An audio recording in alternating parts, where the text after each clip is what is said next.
Well, welcome to the Global Gurus podcast. I think we're on episode 5 or 6. It's hard to remember, but this is a show, a 15-minute conversation with thinkers shaping the future of leadership and business. And every episode, we ask our guests 3 questions. What's the biggest problem you see right now? What's the original methodology you've built to solve it? And finally, how are you applying it to create measurable results in the real world? I'm Rhett Power. My co-host is Mark Nation today. Mark, great to have you. Great to be with you again. And we have Michelle Johnston, the Michelle Johnston, and her book is The Seismic Shift, and she's got another new book out. I imagine she wants to talk about it a little bit. And hey, let's get to it. Mark? Sure. Thanks, Michelle. Thanks so much. So we know you're recognized as one of the top 30 leaders in the world in communications and connection specifically. And so we'd love to hear more about what you see as some of the biggest challenges that or problems that people face across your client base as it relates to communications or anything. Absolutely. Well, thanks to you two. You're seriously 2 of my favorite men in the coaching world. You two are just, I love that the positive differences and the impacts that both of you all are making. So thank you. Thank you for having me on the Global Gurus podcast. And yes, I just launched book number 2, The Seismic Shift in You, co-authored with Marshall Goldsmith. And it's the 7 necessary shifts to create connection and drive results. We just launched it right before Christmas. And so I'm still on my media tour, having an absolute blast. So to answer your question, Mark, what are the challenges that we're seeing? Well, we are in an era of complete disconnection, and it's killing us. It is the equivalent of smoking 16 cigarettes a day. And when I saw Dr. Vivek Murthy talk about this recently, I said, how is that possible? He said, well, here's what's happening. He said, just in 2025, 1 in 5 of us globally are feeling isolated, depressed, anxious, and disconnected from each other. And so what's happening is if you have 1 in 5 of us feeling those feelings, then it is contributing to early premature deaths. And he said it's the equivalent of smoking 16 cigarettes a day. It's increasing heart attacks by 32% and increasing strokes by 33%. So y'all, we have a serious problem, and the workplace is not working for us anymore. In this remote environment, people are just struggling. So those are some of the challenges that we're facing right now, is how do we operate in these hybrid remote environments, trying to get people motivated, trying to make sure that people are productive. And yet now we know the research that they're withering on the vines. You just scared the you know what out of me. That sounds awful. And I know you're working on, how do you, you've been working on this methodology for a while. Talk about that methodology and talk about, your solution to this problem, because I think as business owners, you and I go to a lot of conferences, and, just last week I was in San Francisco, and it was all about speed and speed and speed. And you've got to do things or else. And that adds to the stress too. When you put that on your people, right? This speed and everything is ambiguous now. We don't know what tomorrow looks like. So add that on top of the loneliness that you're talking about, and it just seems like a formula for disaster. So talk about your methodology on how we can solve this. Yeah. So speaking of formulas, so when Marshall Goldsmith and I decided to write this book, we were in London at the Thinkers 50 Awards in 2023. And we had just witnessed, observed, watched some of the greatest thinkers in the world talk about what some of the seismic shifts are. And they were talking exactly what you were referring to, Rhett. They were talking about the rapid pace of technology, AI and how in the world it's going to affect leaders and how we as coaches can help them. And each and every one of these top thinkers in the world said that in order to differentiate and be effective as leaders, we must lean in with our heart and our humanity. That is the only way we're going to differentiate ourselves with technology. We have to show up more human. So I looked at Marshall and I said, this is the biggest seismic shift, and we need to write a book about it. And we need to share with leaders exactly the practical tips that they need to take in order to lean in with more heart and humanity. So the methodology and the formula that we came up with are the 7 seismic shifts. And going back to Rhett, what you were just referring to when you were out in California, the speed, the fast pace. So the first shift that we believe that we all as coaches and as leaders must take is the shift from what to who. The shift from what to who is so necessary. So one of the CEOs that I coach, Pete November, he's the CEO of Ochsner Health, our largest employer in the state of Louisiana. And in one particular coaching session, I said, Pete, you just seem so at peace, and with the big, beautiful bill going on and so much pressure and the margins are so small. How are you at such peace? And she said, Michelle, I have finally figured out how to shift from what to who. He said, I used to wake up every morning looking at my calendar and it was just task. And now I wake up and I think, who do I get to work with today? Who do I get to interact with? Who do I get to inspire? Who do I get to encourage? And he said, that shift has changed everything. So the shift number 1 is shift in perspective, from what to who.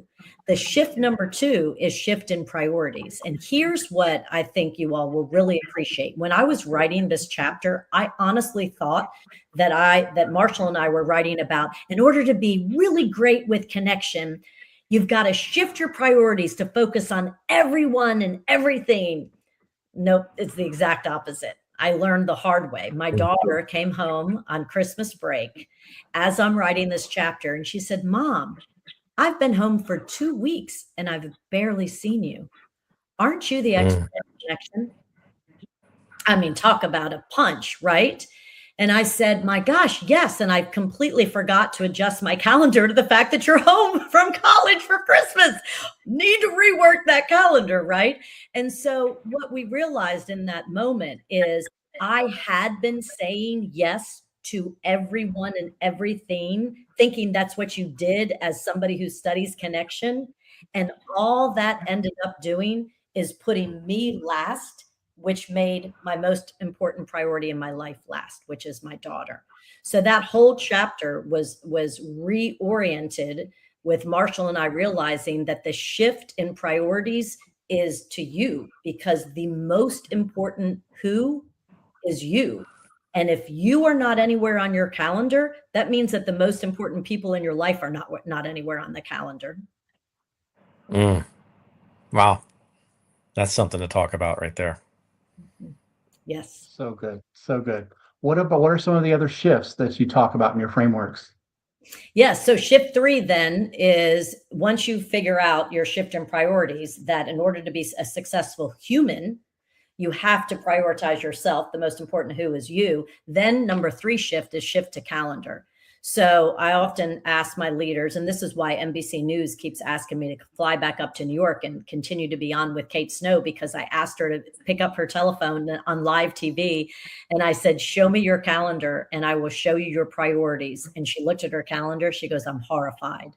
Because what I say, my priorities are my relationships. They're nowhere on my calendar. So let's talk about this. So once you realize that you have to prioritize yourself first, in order then to prioritize others, then you want to make sure that your calendar reflects the most important people in your life. Because, y'all, a big, gigantic shift in the world is we can't operate like we did when there was a professional Michelle and a personal Michelle, a professional calendar for Michelle and a personal calendar. We now realize that in this crazy, fast-paced world we live with technology, there's one Michelle, there's one calendar, there's one day to make a difference, there's one opportunity. So show me your calendar and I'll show you your priorities. And it might make you really uncomfortable. which leads to the number 4 shift. Most people, when they look at their calendars, all you see are meetings, meetings, meetings, meetings. That's the way that our world operates now, virtual meeting after virtual meeting. Number 4 shift is we have to shift our meetings so that they encourage conversation and discussion. And it's not just one way talking at. I'm so tired of showing up in meetings where people think, oh, I'm in charge of the agenda. Hey, everybody, thanks for attending this meeting. I'm going to talk at you. Those days are over. We have to shift the way we show up for meetings. We have to encourage people to use breakout rooms for conversation. I want everybody to begin the meeting with a connection question, which shows that you care about the who, the people in the room, and not just the what. So we've got all of these shifts. We have to shift in order to focus on connection. And I know that's probably going to be your next question. And so I'll wait for you to ask it. Well, I think really the question is then how do you tell this story? I mean, how do you create the measurable results that is the real question in the real world, and how do you get this message out? Because with all the spin, with all the things that we're so focused on, I know this seems easy, but I know it's hard, right? As Marshall likes to say, it seems simple, but it's hard. How do you do that? How do you get companies and how do you get people to understand this and then try to do something with this information and this book? How do you get them to sort of implement it? Yeah, so I think what will get people's attention is better connection does equal better financial performance. So I even published an article that showed that if you're a leader who creates a positive environment where your people feel listened to, and so the definition of connection is, do your people feel seen, heard, valued, respected, appreciated? And what's wild about those 5 dimensions is I think you had Chester Elton on your podcast, what is he, the something of gratitude, he's got all these fantastic titles, the Apostle of Appreciation. In any case, in Chester's research, he has found that you really can't say thank you enough, because a lot of people won't show their gratitude because they don't want to create a soft environment. And his research dispels that. That's a myth. And what we're finding is if you're a leader who listens to your employee and says thank you and celebrates wins and gives shout outs and shows appreciation, right? All you have to do is say thank you, and your people feel seen, heard, valued, respected, and appreciated. So the good news that we have in our favor is that it really is, it's pretty simple. I think you just have to be intentional with connection.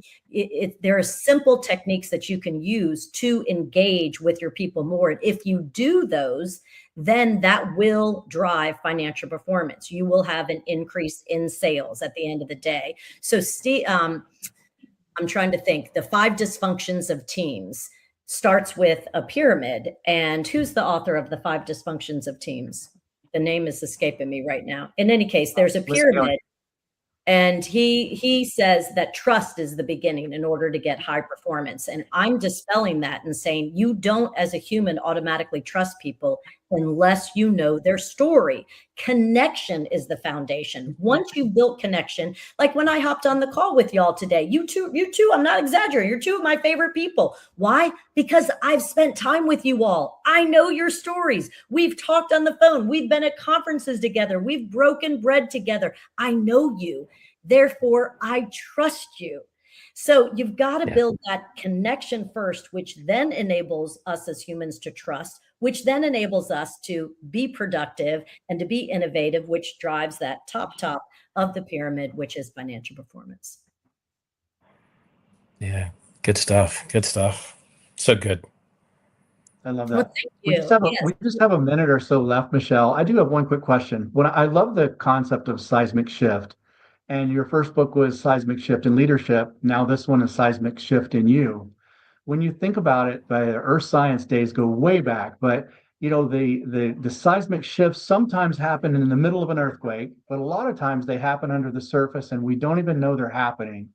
And I compared that to the 16 cigarettes a day. Connection is something where there could be ruptures that we don't realize until we've spent some amount of time without it. but we don't need to wait until we're sick to realize it. How do you correlate those things with your own work in the books? Oh, Mark, that's a beautiful insight you just shared, and thank you for that. Yeah, what I call it is quiet disconnection. Is leaders, if you're tuning in, business owners, if you're tuning into this podcast and you have seen that people show up with their cameras off, you've seen that the engagement scores in your company or in your division are not going up, they're just stagnant. You're seeing that people are showing up, but they're just not fully participating. That is what I'm terming quiet disconnection.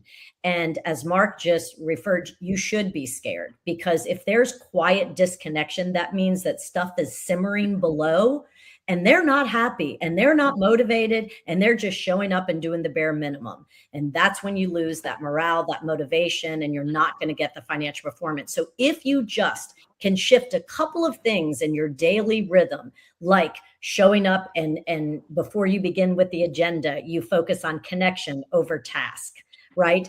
Of having one-on-one meetings where you say, before we talk about your goals, I want to know, how are you doing really? Just going a little bit deeper, making sure that on your team calls, you celebrate wins, that you focus on the who and on the people. Then if your people feel seen, heard, valued, respected, and appreciated, they will walk through fire for you, right? They will climb that mountain for you if they believe you care about them. So quiet disconnection is everywhere. If you're seeing it, just know, as Mark Nation just referred to, there's probably even more simmering underneath, and address it now and go deeper with connection, because you will get the financial benefit.